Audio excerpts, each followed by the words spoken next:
सशक्त जीवन की कहानी आपको सुनाने वाली हूँ। बहुत ध्यान से सुनिएगा। और इसे सुनने के बाद जब मैं शब्द को पढ़ती हूँ मुझे भी लगता है कि शक्ति के मायने कुछ अलग भी हो सकते हैं।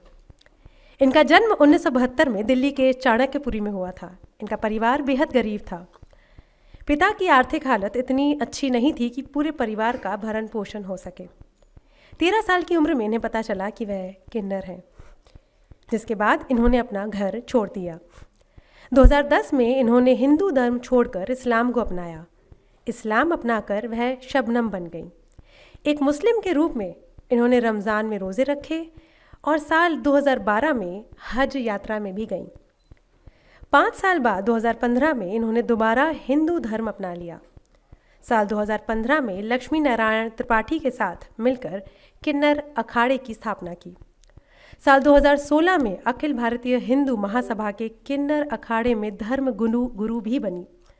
स्वामी वासुदेवानंद सरस्वती ने इन्हें साल 2017 में महामंडलेश्वर की उपाधि दी। प्रयागराज कुंभ 2019 में यह खासा चर्चा में रहीं। यह किन्नर अखाड़े में लक्ष्मी नारायण त्रिपाठी के बाद दूसरे नंबर पर याद की जाती हैं। आम आदमी पार्टी ने इलाहाबाद लोकसभा सीट से किन्नर अखाड़े की महामंडलेश्वर भवानी माई को लोकसभा चुनाव में उम्मीदवार बनाया है। भवानी माँ किन्नर अखाड़ा आचार्य महामंडलेश्वर लक्ष्मी नारायण त्रिपाठी के बाद दूसरे स्थान पर आती हैं। आइए ज़ोरदार तालियों से दिल से एक सशक्त जीवन को एक सलाम करें। महामंडलेश्वर माँ भवानी माँ, आपको माइक देते हैं और शब्दों में कहीं कमी आए तो क्षमा कीजिएगा, लेकिन इस तरह का जीवन जीना अपने आप में मुझे लगता है कि सितारों से आगे जहाँ और भी हैं अभी इंतहा और भी हैं। इस तरह से जीवन कैसे एक उपाधि वाले जीवन में आ सकता है, एक अपने आप में एक परिभाषा बन सकता है, आपसे जानना चाहेंगे।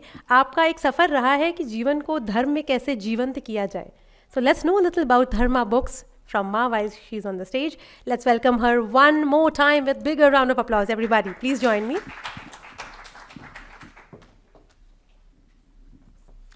जय श्री महाकाल। जिंदगी एक संघर्ष है और हर एक को जीना पड़ता है। कोई परिवार को लेके जीता है, कोई धर्म को लेके जीता है, कोई व्यापार को लेके जीता है, कोई लंगड़े बच्चे को लेके जीता है, कोई अंधे बच्चे को भी लेके जीता है, कोई बांझ को लेके जीता है, कोई नपुंसक को भी लेके जीता है। और आज मैं यहाँ पे मंच पे हूँ तो अपना आप को मैं सोचती कि मैं भाग्यशाली हूँ, क्योंकि जिस समाज को कभी परिवार ने, समाज ने और संविधान ने इंसान की वैल्यू ही नहीं दी, उस समाज को यहाँ पे खड़े होकर अपने बारे में कुछ कहना, यानी कि युग बदल रहा है, समाज समझ रहा है, क्योंकि हम भी इंसान हैं। हम भी आपकी ज़िंदगी में रहते हैं और आपके शरीर से ही पैदा होते हैं। और आपके धर्मों ने कब मुझे गाली बना दिया, आपके वेदों ने कब मुझे उपदेवता बना दिया, और इस पेट ने मुझे देवालय से और वैशाली पे लाके खड़ा कर दिया। ये कोई हमारी गलती नहीं थी। काल आते हैं, बदलते रहते हैं, समाज आते हैं, बदलते रहते हैं, राजा आते हैं, वो भी मिट जाते हैं। लेकिन एक प्रथा को मिटा देना, एक समाज को नज़रअंदाज कर देना और जैसा चाहो आप अपने तरीके से हमें यूज़ करते हैं। पत्रकार अपने तरीके से यूज़ करता है, धर्माचार्य अपने तरीके से यूज़ करते हैं, भीख देने वाला अपने तरीके से यूज़ करता है, दुआ लेने वाला अपने तरीके से यूज़ करता है। और उसके बाद भी नॉर्मल एक व्यक्ति को हम लोगों में सेक्स भी मिल जाता है। आपकी 4 साल की बच्ची का बलात्कार होता है, दर्द होता है। आपके बेटों के साथ हो जाता है, आपको दर्द होता है। उन दोनों के बीच में वो इंसान हमें भी तो दिखता है। आप बेटी पैदा करते हैं और बेटी बेच भी देते हैं। आप पृथ्वी बनाते तो परमाणु भी आप ही बनाते हैं। मेरा समाज क्या कर रहा था? आपके मंदिर टूटते हैं, हिंदू राष्ट्र की बात होती है, अच्छी बात है, कोई मना थोड़ी है, लेकिन मैं कौन से राष्ट्र में रहूं? मुगलों ने आए आपके मंदिर तोड़ दिए। मंदिरों में किन्नर रहा करते थे, वो किन्नर कहाँ गए? मुगलों ने हमें अपनाया, कौन मुसलमान बना? मुसलमान का बच्चा तो कभी कलमा नहीं पढ़ा हमारे समाज में आके। जब भी कलमा पढ़ा तो हिंदू के बच्चे ने ही कलमा पढ़ा मेरे समाज में। यानी कि ईमान पे भी यकीन है, किन्नर समाज का बच्चा हिजड़ा बन के लाया। और अल्लाह के ऊपर यकीन करके हमने काबे तक का रास्ता देख लिया। और आप उसके बाद भी हमको कहते जी आप हिंदुस्तान में 2015 में हिंदू महासभा को क्या जरूरत थी हमारे घरों में घुसने की, हमारे हर चीज में घुसने की आपको क्या मतलब पड़ी? किन्नरों को रात को 12 बजे निकालते हैं। अभी जब मेरी गद्दी इस्लामी है तो मुझे कब्र में जाना है। और मुगलों के बाद जो भी किन्नर समाज में गया वो हिजड़ा बना। हिजड़ा यानी कि इस्लाम। और इस्लाम में किसी की चिता को जला देना गुनाह है। आप सभी जानते हैं, आप मुझसे पढ़े लिखे समझदार हैं, समाज में रहते और एक वचन अच्छा रखते हैं। तो बताइए, जिस सभ्यता को इस्लाम में कन्वर्ट कर दिया गया तो उसकी लाश को किसने जलाया? कोई जला नहीं सकता, क्योंकि इस्लाम में समाज में कुछ जला नहीं सकते। तो जब मेरा समाज मुगलों के बाद इस्लाम में चला गया तो आपको क्या जरूरत पड़ी थी बिजी इनको रात के 12 बजे निकाल के ले जाते हैं, जूतों से मारते? आप दिल पे हाथ रख के देखिए, आपने किसी ने देखा? नहीं देखा। सोना आप तराशते तो महला भी आप ही उठाते। किन्नर क्या करता है? रेड लाइट पे आपकी काली माँ भी मांगती है, हनुमान भी मांगता है, हरी चादर लेके अल्लाह के नाम पे मांगता। उस जगह के लड़का किन्नर बन के खड़ा हो जाता तो उसमें कहते जी किन्नर रेड लाइट पे मांग रहे। फिर बाद में कहते तो नकली हैं। चलो चलता रहा, करते रहे। आपको क्या जरूरत पड़ी थी 2015 में हिंदू महासभा को कि हिजड़ों को बधाई मत दो, ये मुसलमान होते हैं। चलो जो मुसलमान के परिवार से वो तो मुसलमान होता, जो हिंदू का बच्चा मुसलमान बन गया वो कहां जाए? क्योंकि जब भी किन्नरों में आया, पंडित का बच्चा आया या शूद्र समाज से आया, उसने इस्लाम कबूल करा अपने गुरु के नाम पे। आप जो भी हैं स्कूल में जाते, प्राइमरी स्कूल में जाते तो उस टीचर को गुरु बनाते हैं, किसी गुरु के उस पे जाते तो आप गुरु बनाते हैं।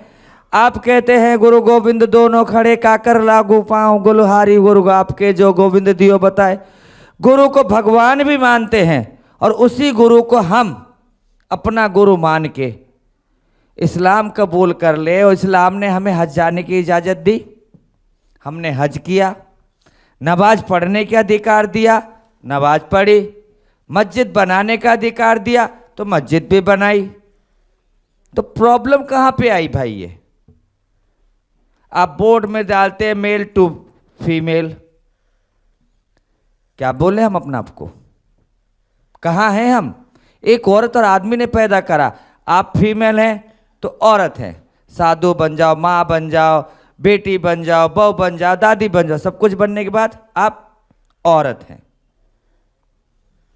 आप पुरुष हैं, बिजनेसमैन हैं, दलाल हैं, लड़की को बेचने वाले हैं, लड़की को खरीदने वाले हैं, दारू बनाने वाले हैं, साधु हैं, लेक्चर है, कोई फैक्ट्री वाला। लेकिन लास्ट में कौन हो? मेल।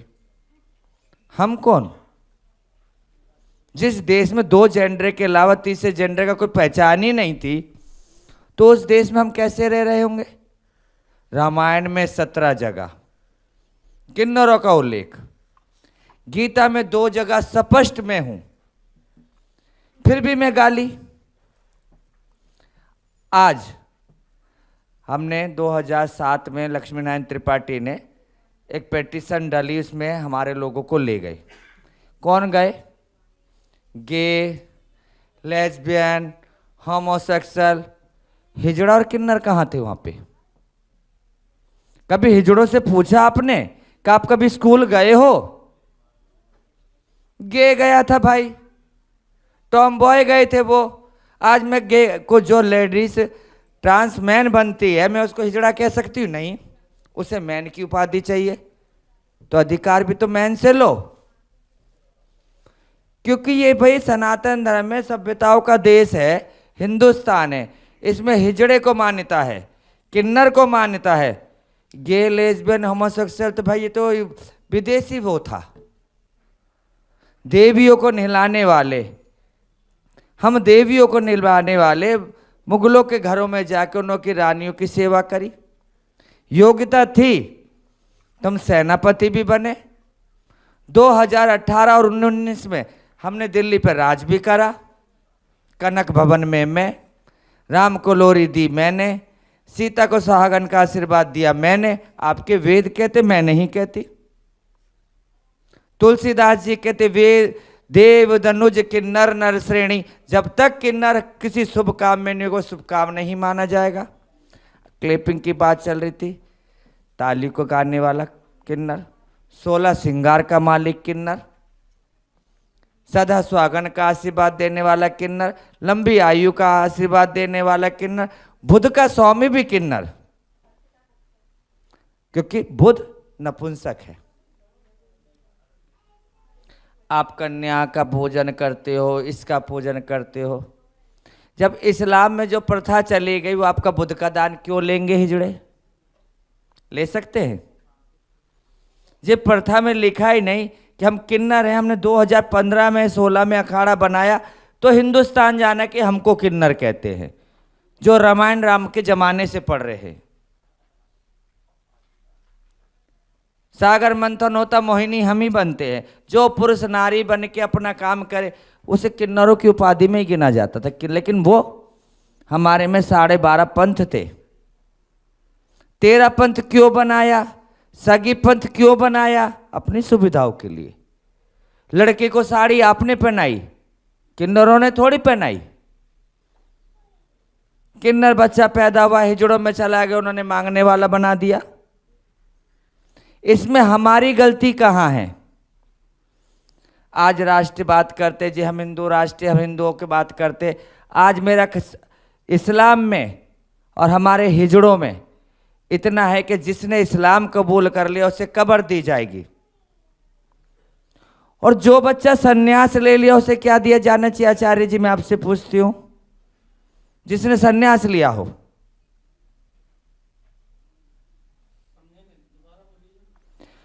हमारे किन्नर समाज में जैसे हम चले गए, हमारे गुरु ने हमारे को इस्लाम कबूल कराया, तो हम कब्र के अधिकारी होगे नहीं होगे?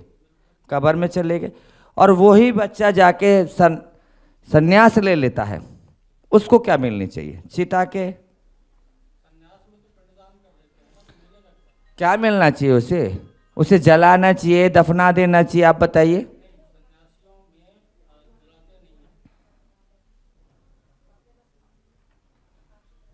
जो बैरागी होते हैं उनमें जलाते हैं, लेकिन सन्यासियों में समाधि दी जाती है।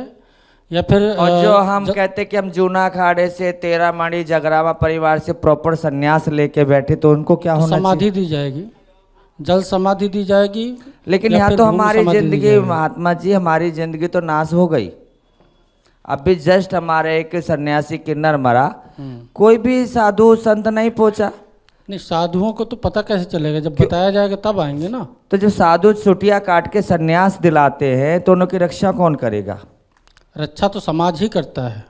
कमाने को हम हिजड़ों में जाएंगे, जो संत समाज है। नहीं, कमाने को हम हिजड़ों में जाएंगे और रक्षा के लिए फिर हम खुद ही खड़े होंगे, तो फिर सन्यास क्यों ले रहे? फिर इस्लाम क्यों कबूल कर रहे?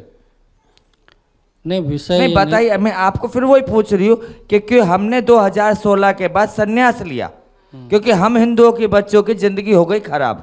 हमने इस्लाम कबूल कर लिया, हम कब्र के अधिकारी हो गए। आप लोगों ने कह दिया बधाई मत दो, मुसलमान है। हम सन्यास लेते तो हम कहाँ जाएं? सन्यास के लिए आप नहीं खड़े होते, कोई हिजड़े थोड़े हमारे सन्यास दिलाएंगे। सन्यास समाधि कौन दिलाएगा? जिसने सन्यास दिया। जो संत समाज होता है वही समाधि देता है, और दूसरे समाज के लोग होते हैं वो भी उसमें आते हैं। तो यही बताइए ना, मैं किस तरीके से आपको सोचूं कि आप लोग हमारे साथ हैं? सभी प्रकार से आपके साथ में है। आप तो फिर वो सन्यासी जला कैसे? कल को भवानी माँ का क्या है? मैं हज करी, वो जलाना नहीं, जल, नहीं, देखिए मैं बताता हूँ आपको, एक मिनट आप जरा सिर्फ सुनिए। बातें करते हैं और उस आधे अधूरे इंसान पर अटैक करते, चाहे इस्लाम करे। आरोप लगाना तो बड़ा आसान होता है सहना, लेकिन जब तक देखिए ऐसा है, जैसे कल को हमारा शरीर पूरा हो गया, अब जो हमारे आसपास के रहने वाले लोग हैं वो अगर हमको हमारे जो गुरु भाई हैं, जो संत समाज के लोग हैं, अगर उनसे परिचित होंगे तो उनको बुलाएंगे। इसलिए संतों को पहले अपने आवास पर जिस स्थान पर वो रहते हैं 6 वहाँ करोड़ बुलाना का चाहिए, आश्रम बनाया था ताकि महाराज जब जी, जीवन समाप्त होता है महाराज जी तो 6 उन लोगों करोड़ को का आश्रम संपर्क किया बनाया था जाए। हिंदू बनने के बाद। आश्रम बनाया, हाँ। लेकिन जो आपके संत जो नहीं पहुंचे, सुनिए तो संत नहीं पहुंचे तो लाश संतों को कौन किसके बुलाएंगे हाथ तब देती आएंगे मैं? ना, संतों को बुलाएंगे तभी बुलवाया आएंगे। गया, बोला गया, लेकिन सिर्फ नहीं आते आप अब लोग, हम सिर्फ तो कोई कहते हैं। जानकारी नहीं है आपने किसको बुलाया, इस बात की जवाबदेही है संतों से तो पूछूंगी, मुझे क्या मालूम, मेरे को तो वो पता वही था आप देगा संत हैं। जिसको आपने उधर बुलाया पता था। चला कि वहाँ पे भी 13 अखाड़े हैं। इस्लाम में गई, मुझे पता है कि जो मुसलमान है, पता चला वहाँ पे भी 72 फिरके हैं। यानी कि अपने मतलब का इस्लाम और अपने मतलब का सनातन धर्म, किन्नर के लिए कुछ नहीं। नहीं, किन्नर के लिए क्यों नहीं, हमारे शास्त्रों क्या है? में, क्या शास्त्रों में सिर्फ लिख शास्त्रों में रखा है? किन्नरों को पूर्ण खुद का सम्मान दान दिया गया है। बोलिए, मंदिर मठ छोड़िए, औरत को औरत से पर्दा है, आदमी को आदमी से पर्दा है, ये तो किन्नरों को देवियों के स्थान क्यों नहीं दिए जा रहे जो पहले थे? संतों का नहीं है, सामाजिक विषय है। तो मैं समाज के कहाँ लोगों पे को इस कहूँ, विषय आप में यहाँ पे सोचना राज चाहिए। परिवार से, आप संत समाज से हो, बिजनेसमैन है, इससे अच्छा मौका मुझे कहाँ मिलेगा नहीं, आप बोलने का? देखिए अखाड़ में, अगर अखाड़ों में किन्नरों को शामिल किया गया है तो संतों ने सम्मान ही तो दिया है उनको। आपको महामंडलेश्वर बनाया, देखिए, महामंडलेश्वर आपको जिंदे सम्मान को दिया बना रहे, गया। लाश का कौन है हमारा? लाश की क्या दुर्गति हो रही है आप देख रहे हैं? नहीं, दुर्गति का जो विषय है, सन्यासी को जला दिया जा रहा है और संत बोल भी नहीं, तो क्या करेगा कोई? सन्यासी को जलाना नहीं चाहिए, लेकिन जो आपके जो भक्त लोग हैं वही लोग जो जब संपर्क नहीं, करेंगे हमारे तभी भक्त सन्यासी लोग आप आएंगे ही ना। लोग हैं। देखिए, मैं फिर बोलूंगी, हमारे भक्त लोग आप ही है, हम कोई मंगल ग्रह से नहीं आए। भक्त लोग वो होते हैं जो पास में रहते हैं, मैं तो जो आपके महाराज जी, पास में रहते हैं वही लोग है, बुलाए। आपके भी गुरु और हमारे भी गुरु हैं। देखिए, कोई आकाशवाणी तो होती नहीं है जब शरीर पूरा होता है कि भाई उसका शरीर पूरा हो गया, संत सब पहुंच जाए। संतों को किसी को बताया जाएगा तभी जाएगा ना, सूचना तो मिलनी चाहिए। अब सूचना देने के बाद नहीं खड़े हुए भाई महाराज जी, मैं अरे कह रही हूँ, आपके रहते हुए उनको क्यों समाधि नहीं दी तो गई? मैं बताइए कि मैं एक किन्नर समाज से उनके 6 करोड़ की प्रॉपर्टी भी छीन के दूंगी और मुर्दा भी छीन के, मुर्दा तो संतों का था, प्रॉपर्टी तो किन्नरों की थी, हिजड़ों की थी, जो हिजड़ों तरीके से मांगा गया। या तो आप ये प्रॉपर्टी के लिए हमें सन्यासी बना रहे हैं, लाश तुम्हारी नहीं, तो फिर तो यहाँ पे दुविधा है ना भाई। नहीं तो किसने आपकी संपत्ति मांगी है? तो जब मुर्दा नहीं लेके जाएंगे सन्यास बनाने के बाद, तो अखाड़े क्या थोड़ी करेंगे? जो सेवा करता है उसी को उसका जो अधिष्ठाता बनाया जाता है, वहाँ का महंत उसी को बनाया जाएगा जो अंतिम समय में सेवा कर रहा हो। सनातन धर्म में दिया क्या है हमें बताइए आप? सनातन धर्म ने दिया आपको क्या बताइए, कहाँ से आज व्यवसाय आप चले यहाँ पर हमारा? आज आप यहाँ पर बोल रही हैं व्यवसाय कि ये कहाँ से? सनातन धर्म की ही देन है मैंने कि क्या आपको बोला? महामंडलेश्वर बनाया और आज आप मैं यहाँ पर बनी। सबको नहीं, मैं बनी अपने आप स्वयं कोई कुछ नहीं बनता है, अखाड़ा बनाता है मर्यादाओं ना। में आए हम, अपने आप को हमने चेंज किया ना, आपने चेंज किया, आपने क्या हमारे ऊपर बिल्कुल कर दिया अपने। अभी लेकिन आपकी मैंने पद से सारी बातें सुशोभित सुनी, मैं यही करके, पूछ रही हूँ पद कि से जो हम सुशोभित किया वो तो अखाड़े ने किया ना। पद से कोई पद खाने को नहीं देता भाई, खाने नहीं, को क्यों नहीं रोटी देता चाहिए, है? बिल्कुल खाने को रोटी देता है। चाहिए। मैं हिजड़ों वाला काम कर रही हूँ आज भी, वही बधाई मांगना, वो एक वही अलग शरीर है कि बेचना, आपकी अपनी सोच वही क्या है, उसको रेड लाइट बदल पे नहीं खड़ा होना, सकता है। सनातन धर्म क्या दे रहा है? मैं रुकावट के लिए क्षमा चाहूंगी, लेकिन हम चर्चा निस्संदेह बहुत ज़रूरी है और कोई भी क्योंकि विषय ये आता होना है तो बहुत होना जरूरी है, चाहिए। दिखावा नहीं। लेकिन जिंदगी हम हमारी खराब हुई, आपने मुझसे पूछा तो मैं अपनी जिंदगी आपको बता रही हूँ। ठीक है, 52 साल उम्र है मेरी, आप 52 साल की ठीक है ना? हैं, लेकिन हज भी करती हुई, मदीना भी कर दी, फिर भी खड़े अगर होकर आपको 44 साल सम्मान के लिए नहीं दुआ मिला तो मांगती। आपको छोड़ देना चाहिए था। आप पद तो आपके पास में है ना। पद छोड़ने से समस्याएं हम कार्यक्रम को आगे बढ़ाने के लिए चर्चा सर और माँ जो है कर सकते हैं और आगे भी हम लोग साथ हैं नहीं। अभी। देखिए, फिर आप हम किस दर बोलें, पार्लियामेंट में जाते हैं, लड़ रहे हैं, आपने ट्रांसजेंडर बोर्ड में गे लेस्बियन को भेज दिया, किन्नर कहाँ है वहाँ पे? ये तो आप लोगों को बदलाव तुम्हें करना पड़ेगा ना। जो हम संस्कृति की बात कर रहे हैं यहाँ पे, संस्कृति में हिजड़ा और किन्नर है, हिंदुस्तान में समझ लीजिए। तो मैं इतना ही उनको भी नहीं छोड़ सकती। तो मैं जब गुरु पुराने हमारे वो हैं जिन्होंने हमें 13 साल की उम्र में यहाँ तक लाया, हमें दुविधा में खड़ा कर दिया आचार्य जी, हम क्या करें बताइए? अपनी कहानी कितनी बार कहाँ कहाँ रो के बताएं, कहाँ तक प्रूफ करें? आपको साथ देने का वादा करते, लेकिन साथ दीजिए। निस्संदेह बुरा सभी लगा का- हो, देखिए कि दुख है तो मैंने बोला, समाज भी उसी तरीके पे लेके जा रहा, राजनीति भी उसी तरीके से। संविधान ने हमें अधिकार भी दिया, तीसरे जेंडर का अधिकार दिया, लेकिन उसमें हम हैं कहाँ? ये तो मैं आप लोगों से पूछूं, आप लोग नहीं मदद करेंगे तो हम कब तक लड़ेंगे अकेले? I think we should start an application ASAP to make this gender authenticated and to be accepted. I think we should all do that. Absolutely. मुझे आपकी बात समझ में आ रही है और हमें इसके बारे में जरूर आप लोग नहीं सोचेंगे तो मैं यहाँ पे आके सिर्फ आपको मीठी मीठी बातें धर्म के बारे में बता के चले जाए। जिंदगी जीने से ही बढ़ जी जाती है। सिर्फ हम ये रूप करके ये खड़े होने से धर्म का प्रचार नहीं कर सकते, लेकिन क्योंकि मेरा धीरे धीरे करके समाज मर रहा है। पहले इस्लाम ने मार दिया, आज सनातन धर्म मार रहा है। मैं कहाँ जाऊँ? सर आपके सुझाव के लिए बहुत बहुत धन्यवाद। निसंदेह हर जीवन एक सफर है और हर सफर जय को श्री सलाम महाकाल। करना और चाहिए। किसी को आचार्य आइए जी बुरा जोरदार लगा तालियों हो से शुक्रिया तो अदा मैं करें। आपसे नहीं बोलूंगी तो कहाँ बोलूंगी? और एक सम्मान प्रतीक प्रस्तुत करने के लिए मंच पर अब बुलाना चाहूंगी महंत श्री आदित्य कृष्ण गिरी। हमें प्लीज मंच पर हमारे साथ आए। Doctor Piyush Dwivedi sir please हमें ज्वाइन करें। आचार्य धर्मेंद्र वत्स। निसंदेह हर जीवन एक सफ़र है, हर सफ़र सम्माननीय है और विषय पर बात ज़रूर होनी चाहिए। केवल इतना है कि कार्यक्रम आगे लेकर जाना है। सभी लोग अपना समय लेकर आए हैं, लेकिन हम सब एक साथ जुड़े हुए हैं। हम एक दूसरों के फ़ोन नंबर्स भी ले सकते हैं, आगे भी मिलेंगे और मिलते रहेंगे, तो चर्चा चलती रहनी चाहिए। And thank you so much sir for that absolute I think wonderful solution. Let's give a big hand, everybody.